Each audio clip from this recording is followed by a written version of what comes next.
5, 4, 3, 2, 1, 0.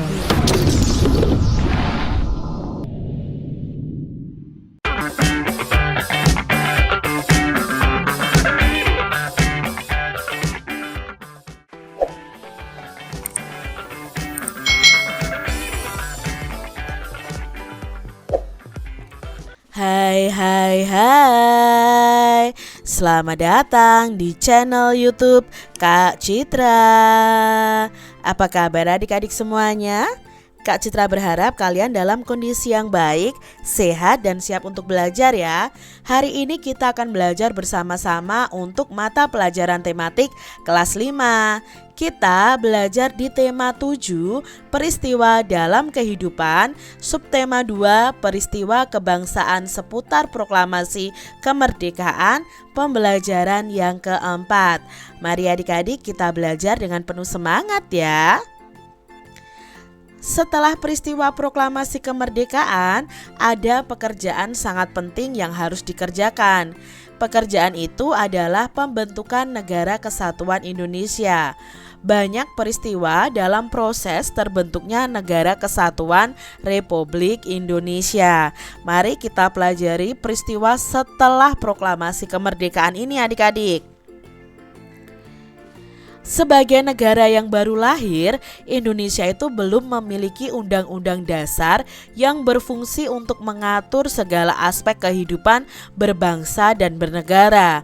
Kepala negara dan kepala pemerintahan yang akan menjalankan pemerintahan serta kelengkapannya juga belum ada adik-adik. Lalu di sini para pemimpin bangsa segera memanfaatkan dengan sebaik-baiknya lembaga yang ada pada waktu itu. Nah, yaitu PPKI yang dibentuk oleh Jepang sejak tanggal 7 Agustus 1945. PPKI ini diketuai oleh Insinyur Soekarno dan wakil ketuanya adalah Dr. Andes Muhammad Hatta. PPKI ini akhirnya menggantikan tugas BPUPKI yang sudah berakhir. BPUPKI dibentuk pada tanggal 29 April tahun 1945.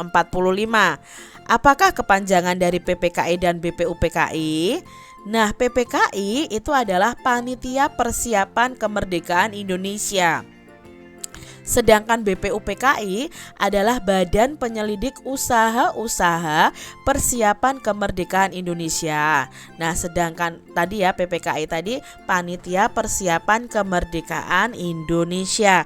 Jadi lembaga ini atau organisasi ini atau panitia ini dibentuk sebelum kemerdekaan adik-adik. Awalnya BPUPKI, setelah itu BPUPKI dibubarkan menjadi PPKI. Nah, PPKI inilah nanti yang berperan dalam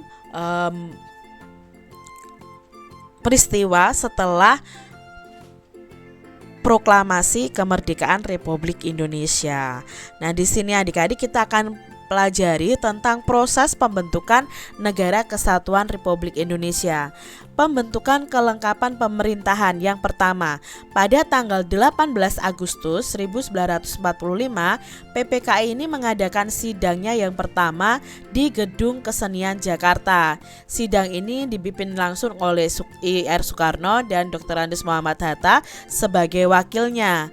Anggota sidang PPKI ini sebanyak 27 orang. Melalui pembahasan secara musyawarah, sidang ini mengambil keputusan penting, di antaranya 1.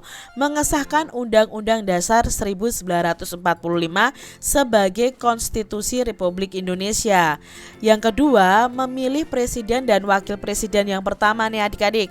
Insinyur Soekarno itu sebagai presiden, lalu Dr. Andes Muhammad Hatta ini sebagai wakil presiden Republik Indonesia. Yang ketiga, tugas presiden untuk sementara waktu dibantu oleh Komite Nasional. PPKI melanjutkan pekerjaannya guna melengkapi berbagai hal yang diperlukan bagi berdirinya negara dengan melaksanakan sidang lagi pada tanggal 19 Agustus 1945. Dalam sidang kedua ini, PPKI akhirnya menghasilkan keputusan adik-adik. Yang pertama, menetapkan 12 kementerian yang akan membantu tugas presiden dalam pemerintah. Lalu yang kedua, membagi wilayah Republik Indonesia ini menjadi 8 provinsi adik-adik, yaitu Provinsi Sumatera, Provinsi Jawa Barat, Provinsi Jawa Tengah, Provinsi Jawa Timur, Sunda Kecil, Provinsi Maluku, Sulawesi, dan Provinsi Kalimantan. Kalau dulu setelah kemerdekaan ya, hanya ada 8 provinsi. Nah sekarang adik-adik kita sudah ada 34 provinsi yang ada ya. Kalimantan itu dibagi dalam beberapa provinsi. Kalau dulu dijadikan satu menjadi Provinsi Kalimantan. Yang kedua, pembentukan Komite Nasional Indonesia. PPKI ini kembali mengadakan sidang pada tanggal 22 Agustus 1945 yang memiliki agenda pokok adalah tentang rencana pembentukan Komite Nasional dan Badan Keamanan Rakyat. Nah, Komite Nasional ini dibentuk di seluruh Indonesia dan berpusat di Jakarta. Tujuannya sebagai penjelmaan tujuan dan cita-cita bangsa Indonesia untuk menyelenggarakan kemerdekaan Indonesia yang berdasarkan kedaulatan rakyat. Yang ketiga adalah adanya pembentukan alat kelengkapan keamanan negara. Dalam rapat pleno PPKI pada tanggal 22 Agustus 1945 diputuskan pembentukan Badan Keamanan Rakyat atau BKR. Nah, BKR ini ditetapkan sebagai bagian dari Badan Penolong Keluarga Korban Perang yang merupakan induk dari organisasi dengan tujuan untuk memelihara keselamatan masyarakat serta merawat para korban perang. Nah, perkembangan situasi negara makin membahayakan. Pimpinan negara ini menyadari bahwa sulit untuk mempertahankan negara dan kemerdekaan tanpa angkatan perang. Nah, dalam kondisi seperti ini, pemerintah memanggil pensiunan mayor KNIL Urip Sumoharjo dari Yogyakarta ke Jakarta dan diberi tugas untuk membentuk tentara kebangsaan. Dengan maklumat pemerintah pada tanggal 5 Oktober 1945 terbentuklah organisasi ketentaraan yang namanya adalah Tentara Keamanan Rakyat atau TKR. Lalu yang keempat, pembentukan lembaga pemerintahan di seluruh daerah di Indonesia. Nah, bentuk pemerintahan daerah di Indonesia itu diatur di Undang-Undang Dasar 1945 pasal yang ke-18. Itu sebelum diamandemen atau sebelum diubah. Pasal tersebut berbunyi pembagian daerah Indonesia atas daerah besar dan kecil dengan bentuk susunan pemerintahannya ditetapkan dengan undang-undang dengan memandang dan mengingat dasar musyawarah dalam sistem pemerintahan negara dan hak-hak asal-usul dalam daerah-daerah yang bersifat istimewa. Berdasarkan bunyi pasal tersebut, berarti daerah di Indonesia akan dibagi dalam daerah provinsi. Nah, setiap daerah provinsi akan dibagi pula dalam daerah yang lebih kecil adik-adik. Sesuai dengan keputusan PPKI tanggal 18 Agustus 1945 bahwa tugas presiden dibantu oleh Komite Nasional di daerah-daerah, tugas gubernur juga dibantu oleh Komite Nasional di daerah. Nah, pembentukan Komite Nasional daerah yang ada di tiap-tiap provinsi merupakan lembaga yang akan berfungsi sebagai Dewan Perwakilan Rakyat Daerah sebelum diadakan pemilihan umum. Dengan terbentuknya pemerintahan di daerah yang dibantu oleh Komite Nasional di daerah, diharapkan roda pemerintahan dapat berjalan baik di tingkat pusat maupun di tingkat daerah. Kalau sekarang kan presiden dan wakil presiden itu dibantu oleh DPR dan MPR ya.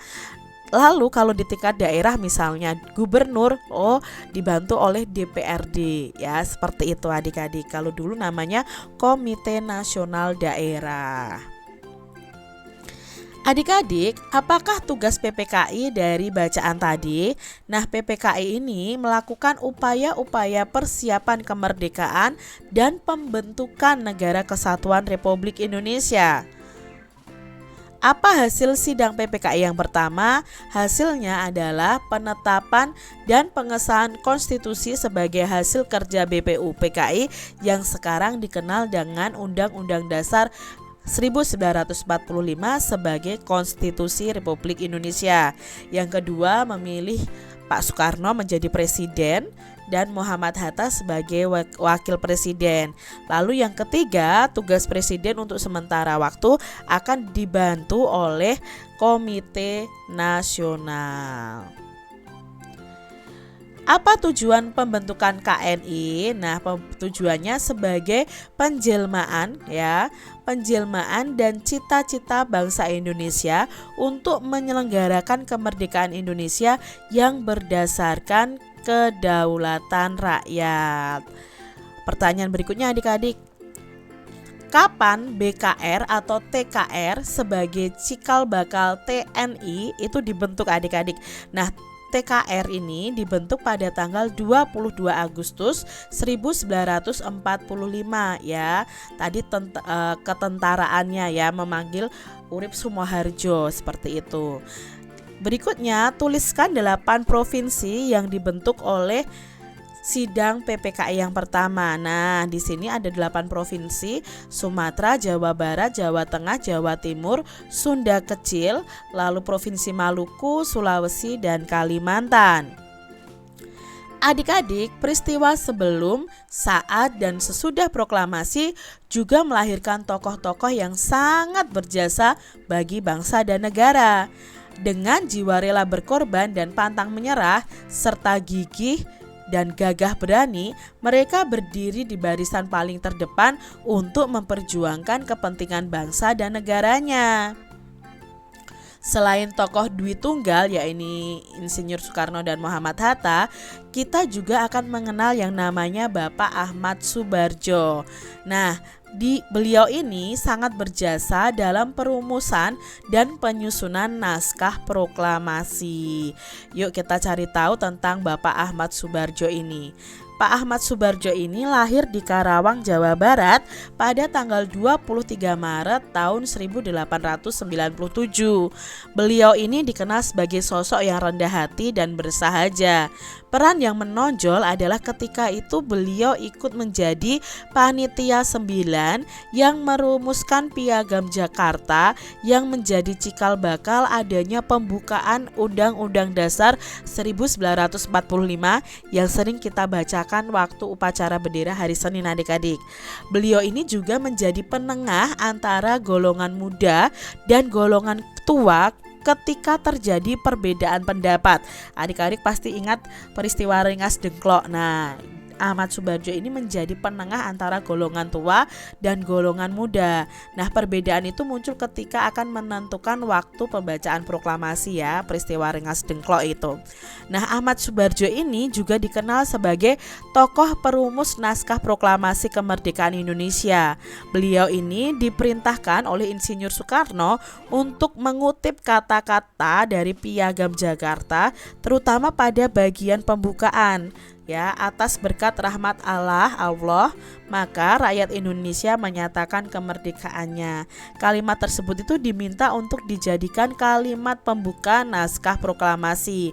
Pada akhirnya disepakati kalimat pertama pada teks proklamasi kemerdekaan adalah kami bangsa Indonesia dengan ini menyatakan kemerdekaan Indonesia. Nah, kalimat ini berasal dari kutipan alinea ketiga Piagam Jakarta. Itu tadi mengenai Ahmad Soebardjo adik-adik. Nah, kita akan mengulas teks bacaan tadi ya. Nah, ulasan teks bacaan itu berisi dengan judul teks, lalu bagian yang menarik dari bacaan itu apa, informasi penting itu apa yang dibahas di situ, lalu pendapat kalian tentang bacaan itu, dan saran kalian tentang bacaan itu apa. Nah, misalnya di sini kan judul teksnya tadi Pak Ahmad Soebardjo ya. Bagian yang paling menariknya apa? Oh, ternyata peran Pak Ahmad Soebardjo ini ketika beliau ikut menjadi panitia 9 yang merumuskan Piagam Jakarta yang menjadi cikal bakal adanya pembukaan UUD 1945. Lalu informasi pentingnya apa? Informasinya penting ya, di situ Pak Ahmad Subarjo lahir di Karawang, Jawa Barat pada tanggal 23 Maret 1897. Beliau ini ikut menjadi panitia 9 yang merumuskan Piagam Jakarta yang menjadi cikal bakal pembukaan UUD 1945. Lalu Pak Ahmad Subarjo ini juga dikenal sebagai tokoh perumus naskah proklamasi kemerdekaan. Lalu kalian bisa menyampaikan pendapat kalian tentang bacaan tersebut. Misalnya di sini Kak Citra menyampaikan pendapat Kak Citra bahwa saya setuju bahwa Pak Ahmad Subarjo ini sangat besar jasanya bagi bangsa dan negara. Selain sebagai anggota Panitia 9, beliau juga merupakan perumus teks proklamasi juga bersama Insinyur Soekarno dan Muhammad Hatta. Lalu saya menyarankan teks ini untuk dibaca karena teks ini itu berisi informasi yang sangat penting tentang peran dari Bapak Ahmad Subarjo terhadap perjuangan bangsa Indonesia. Itu kalau kalian mengulas teks bacaan adik-adik ya. Ingat, kalau mengulas teks bacaan ada judul teks, ada bagian yang paling menarik, lalu informasi penting, pendapat kalian terhadap teks tersebut, dan mengapa kalian menyarankan teks ini untuk dibaca.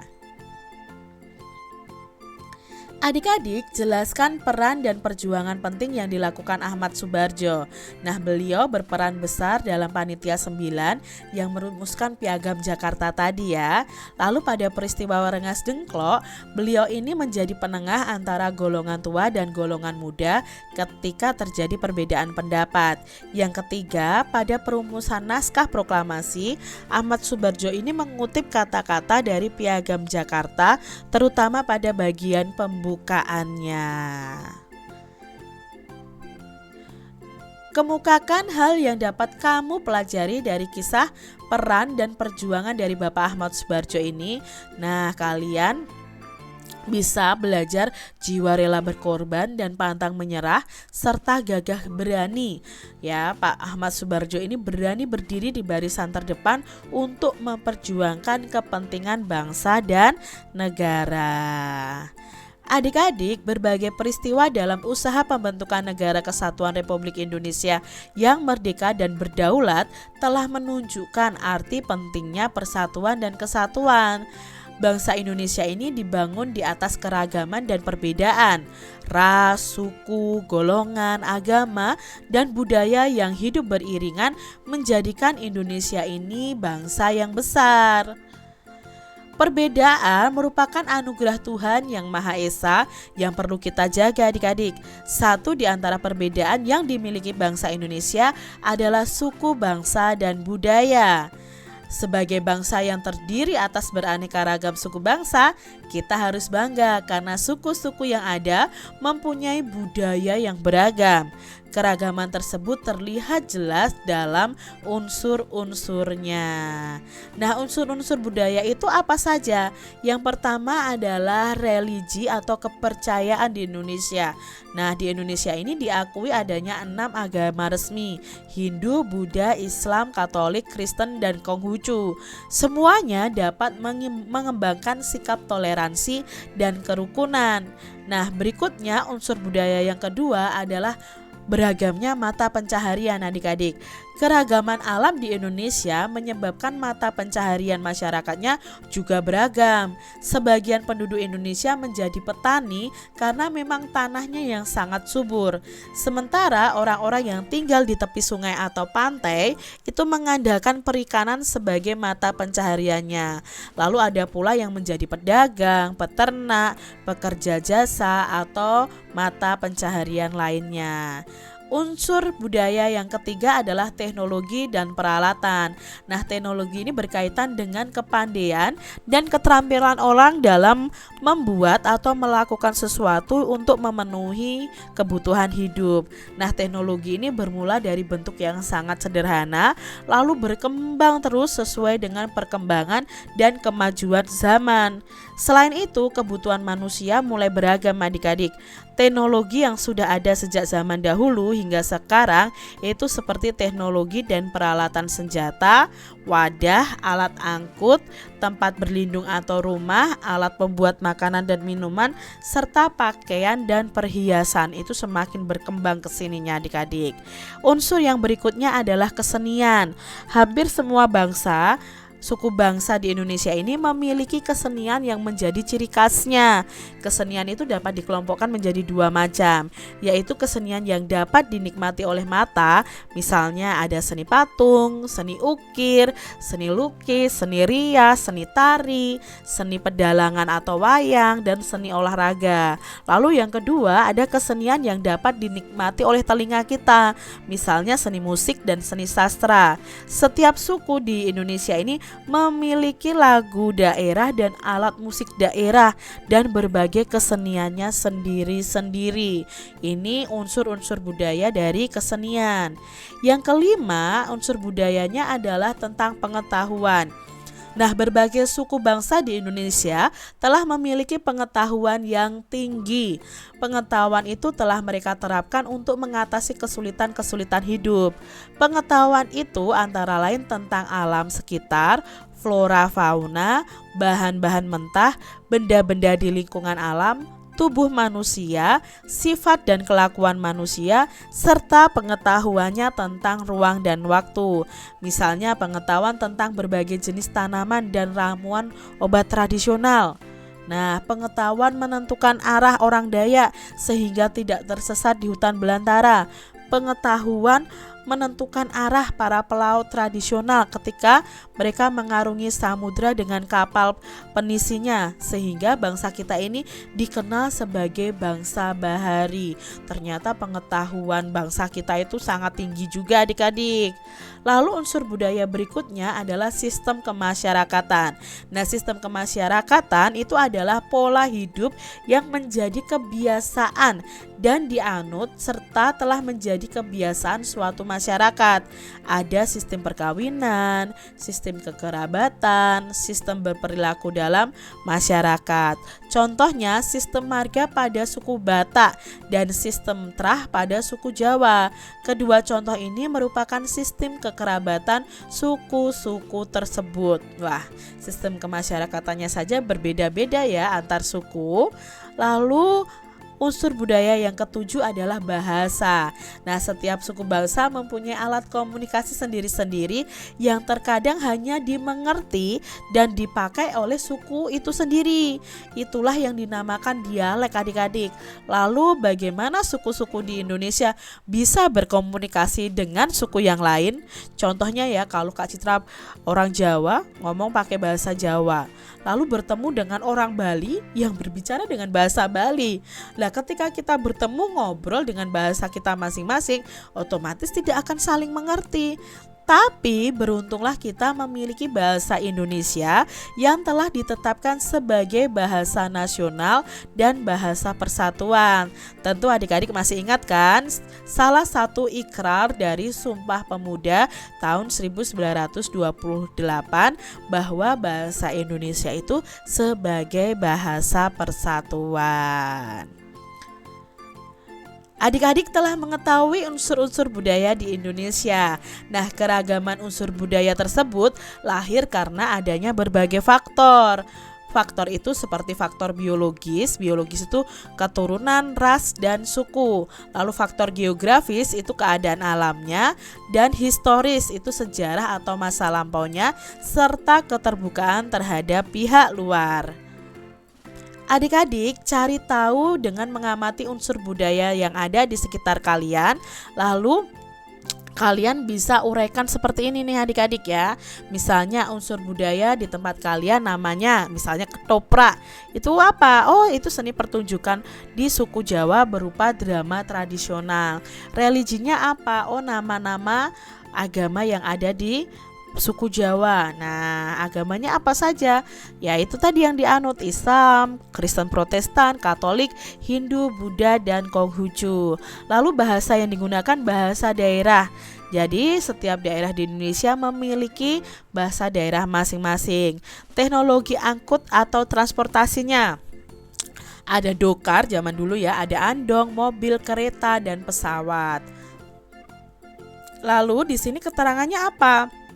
Perubahan alat transportasi yang makin modern itu didukung oleh kemajuan ilmu pengetahuan dan teknologi. Jika pada zaman dahulu masyarakat itu mengenal dokar dan delman sebagai alat angkutan atau transportasi adik-adik. Nah, sekarang masyarakat sudah mengenal mobil, kereta, pesawat, dan kapal sebagai alat angkut dan transportasi. Lalu unsur budaya di bidang pengetahuan. Nah, contohnya adalah pengetahuan akan tanaman.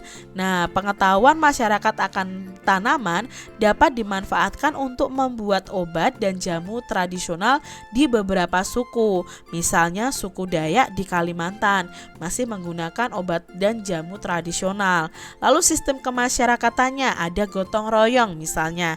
Nah, suku-suku di Indonesia itu mengenal gotong royong dengan istilahnya masing-masing adik-adik. Seperti istilahnya itu gugur gunung di masyarakat Jawa Tengah. Lalu di Yogyakarta itu gotong royong namanya sambatan. Di Jawa Timur itu namanya song-osong lombung. Ya, song-osong kalau lombung itu di Madura, Nagayah itu di Bali, ya, Bari itu nama gotong royong di Papua, Mapalus itu di NTT atau Nusa Tenggara Timur. Lalu mata pencahariannya apa? Kebanyakan bertani, karena petani adalah seorang yang bergerak di bidang pertanian. Bentuk pertanian yang ada di Indonesia itu bermacam-macam, seperti berladang, bertegalan, dan bersawah. Nah, adik-adik, di sini ada nama suku, lalu nama rumah adatnya, pakaian adatnya, nama senjata tradisional, nama upacara adatnya, nama tari tradisionalnya. Contohnya Kak Citra sini sebutkan adalah suku Jawa. Nama rumah adatnya Joglo, ya, nama pakaian adatnya namanya Jawi Jangkep dan Kebaya. Nama senjata tradisionalnya adalah keris. Nama upacara adatnya ada Tedak Sinten dan Tingkepan. Lalu nama tari tradisionalnya ada tari gambyong. Nah, kalian bisa membuat seperti ini sesuai dengan daerah atau suku bangsa kalian masing-masing. Salah satu unsur budaya adalah kesenian. Tari adalah salah satu dari berbagai bentuk kesenian. Tari merupakan karya seni dengan gerak tubuh sebagai media utamanya adik-adik. Amatilah berbagai karya tari berikut ini. Tahukah kamu asal daerah tari berikut ini? Nah, kalian cari tahu nih adik-adik ya. Tari-tari ini tuh berasal dari mana? Adik-adik, telah diuraikan pada pembelajaran 2 bahwa bentuk karya tari itu ada 3. Ada karya tari tunggal, berpasangan, dan berkelompok. Setiap bentuk karya tari lebih indah saat penyajiannya mempertimbangkan pola lantai. Apakah kalian ingat pola lantai? Ya, pola lantai adalah garis di lantai yang dilalui oleh penari saat melakukan gerakan tari. Selain itu, pola lantai tari kelompok dapat diartikan juga garis di lantai yang dibuat oleh formasi penari. Perhatikan pola lantai pada tari kelompok berikut ini. Nah, Kak Citra sudah menjelaskan tentang pola lantai pada pembelajaran sebelumnya. Ini adalah contoh pola lantai. Misalnya ya, kalau ini adalah contoh pola lantai horizontal adik-adik ya. Dari samping kanan ke samping kiri lurus. Ini gerak ini adalah pola lantai horizontal. Kalau ini pola lantai segitiga, karena tiga-tiganya membentuk segitiga adik-adik ya, pola lantai segitiga. Demikian tadi adik-adik pembahasan kita di tema 7 subtema 2 pembelajaran yang keempat. Mungkin agak banyak ya adik-adik ya, tapi Kak Citra harap kalian bisa memahami apa yang Kak Citra sampaikan. Dan sampai jumpa lagi di video pembelajaran Kak Citra selanjutnya. Tuhan memberkati. Jangan lupa tekan tombol subscribe, lalu tekan loncengnya, tekan juga tombol like, lalu share ke media sosial kalian. Jangan lupa untuk ikuti media sosial Kak Citra. Terima kasih.